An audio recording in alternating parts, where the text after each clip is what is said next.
Hello, and welcome to an extra edition of Econoday Unplugged. It's Thursday, the 16th of December, and following a raft of central bank announcements on Wednesday and earlier today, we thought it might be useful to provide a short update of what's been decided.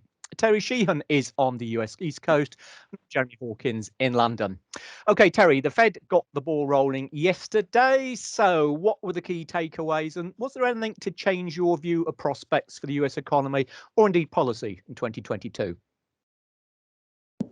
There wasn't much that's going to change my outlook, but the Fed definitely took the most aggressive path in terms of reducing asset purchases, at least for January. They've left it open whether they're going to do it at another 30 billion a month into February and March, but it looks like they will. And their summary of economic projections, as expected, showed that they do expect to start raising rates next year, probably in the second half, with as many as 3 possible rate hikes of 25 basis points each. So for the Fed at least, and based on what Chair Powell said yesterday, the Fed is looking for it to reach its maximum employment mandate in the relatively near future, and they are being a lot more proactive about addressing the current inflation situation. So it's a fairly hawkish Fed looking into next year. Okay, good stuff. I've got to ask you, was there any kind of information on their thoughts about Omicron and what damage that might or might not do to the real economy or indeed to inflation? Well, as expected, they said they were watching it carefully. Powell has previously said and reiterated yesterday that these successive waves of these COVID variants are having less and less direct impact on the economy as businesses and consumers adapt their behaviors and vaccinations slowly creep up. So although they see that as an increased risk to the outlook, I don't think they are as alarmed about it as they might be. Okay, I must say, has it been, I suppose, perhaps too early to pick it up in the data yet, but certainly looking at some of the PMIs we had out of Europe today, there were some hints amongst the surveys there that the increase in COVID, and this really was before Omicron was pretty well picked up, it does seem to be impacting certainly parts of the economy and some businesses. Certainly overall sentiment anyway has come well off from its highs. So is there any kind of indication like that from your side? So far, we've got a few early surveys of manufacturing and services out of some of the district banks of the Fed. Actually, it looks like most of them are continuing to anticipate modest to moderate expansion. So it's actually not looking like the immediate impact is very great. Okay, let's hope it stays that way. Okay, anything else from your side? No, the one thing that was perhaps a little bit disappointing this week was that the data on November retail sales was a bit softer than expected. But it may not have fully captured the relatively late timing of the Thanksgiving holiday here, and therefore the start of the winter shopping period. So we may see some upward revision in that next month. But there may also be some questions about seasonal adjustment factors and shifts in consumer spending patterns. So we have to wait for a little more data before we make any determination on that. I'm looking forward to some of the GDP nowcasts that the district banks put out late in the week, but it does look, based on the one Atlanta updated yesterday, that its forecast was down almost a full percentage point. So I suspect we're going to see a great deal of moderation in the early anticipation of growth for the fourth quarter here. Okay, interesting stuff. And where would we be without seasonal adjustment? Okay, to Europe then, there's been a fair bit going on today. So just to summarise, ECB, the European Central Bank, no change in rates or quantitative easing for now. But of course, the key issue was always going to be what they had in store for 2022. So with regards to that, the end of the Pandemic Emergency Purchase Programme, their main quantitative easing arm at the moment, the PEP, that was confirmed for March 2022.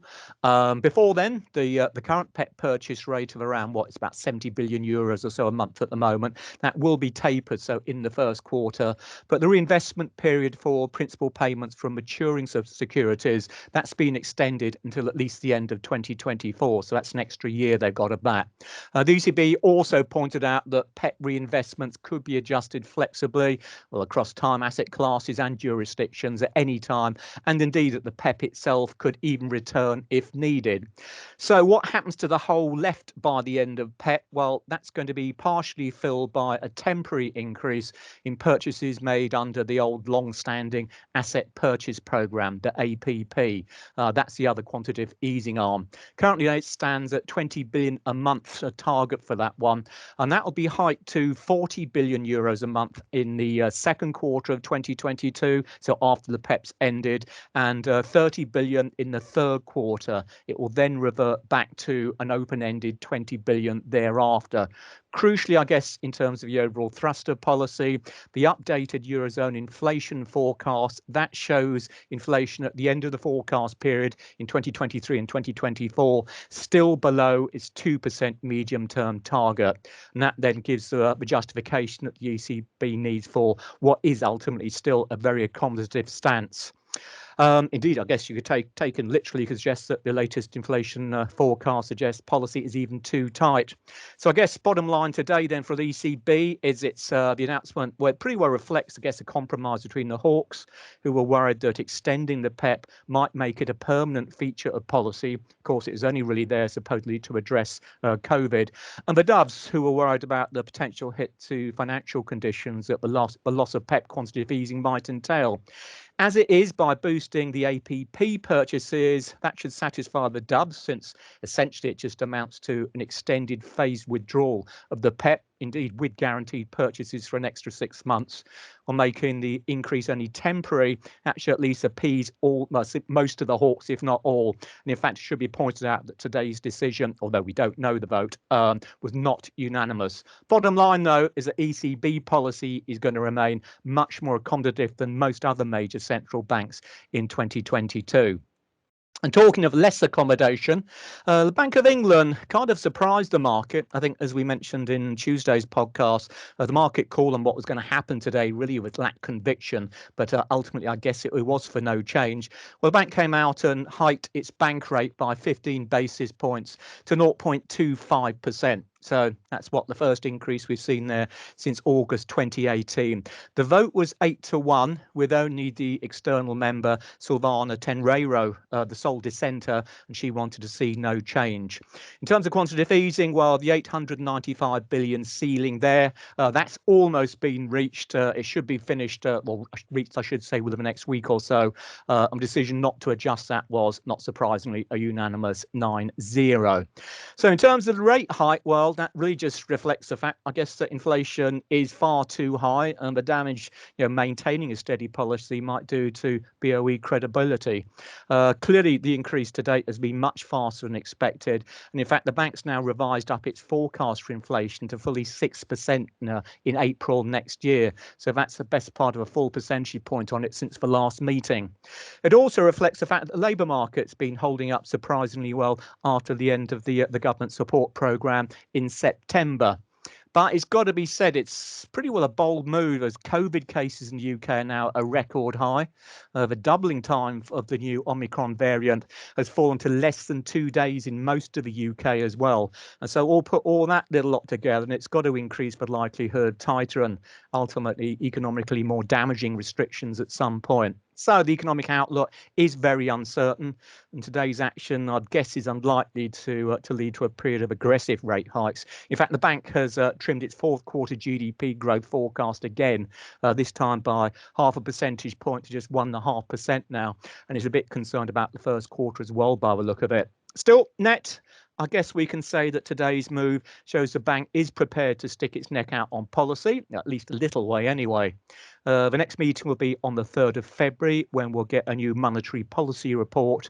And we could see another increase then, I guess, unless the economic damage caused by Omicron is particularly bad. Although, of course, it's always worth remembering that more medium term Omicron could well boost inflation because of the damage it does to supply chains.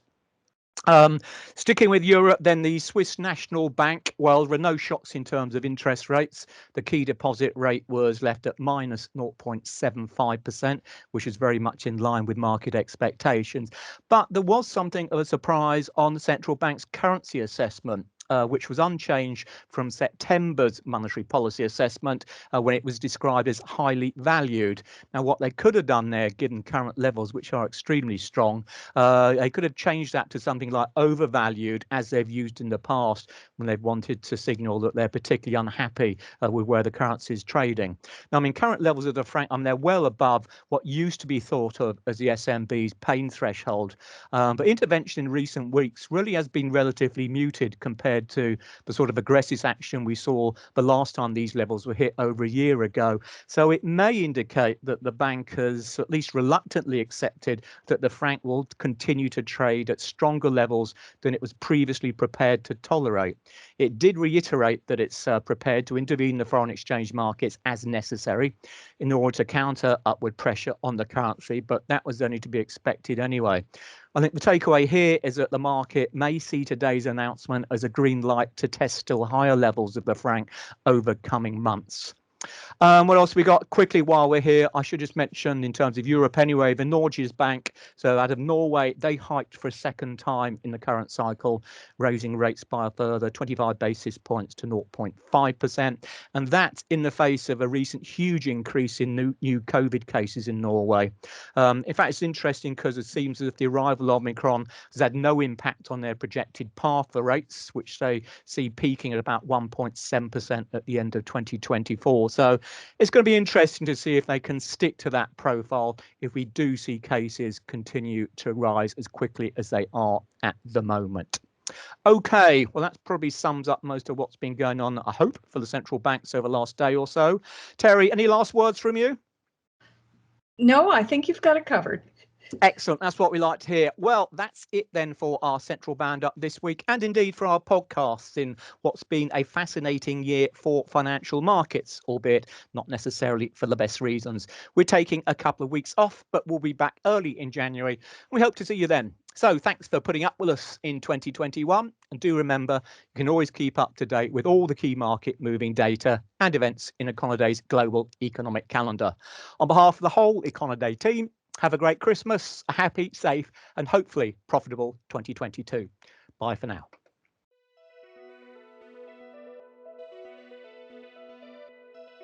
Strategic investing and analysis are a lot easier when you can identify patterns and see how economic events and announcements correlate with specific market movements. The Econoday Investors Journal provides a convenient and easy way to follow important economic events every day, every month throughout the year. View the most important market-moving events for the upcoming year in a glance. The Econoday Investors Journal is your essential desktop resource for economic events and indicators, FOMC meetings and announcements, US banking holidays, equity settlement dates, and more. The Econoday Investors Journal is much more than a financial calendar. It's an indispensable tool to help you anticipate active days in the market. Learn the intricacies and interactions of the market, record daily market activity, and explore helpful insights from experienced market analysts. Take advantage of our informative resource centre, which includes a comprehensive glossary of need-to-know terms, clear, concise information on policy and historical trends, useful graphs, and a guide to the influencing factors and people to watch at the Federal Reserve. Order your 2022 Econoday Investors Journal now at shop.econoday.com.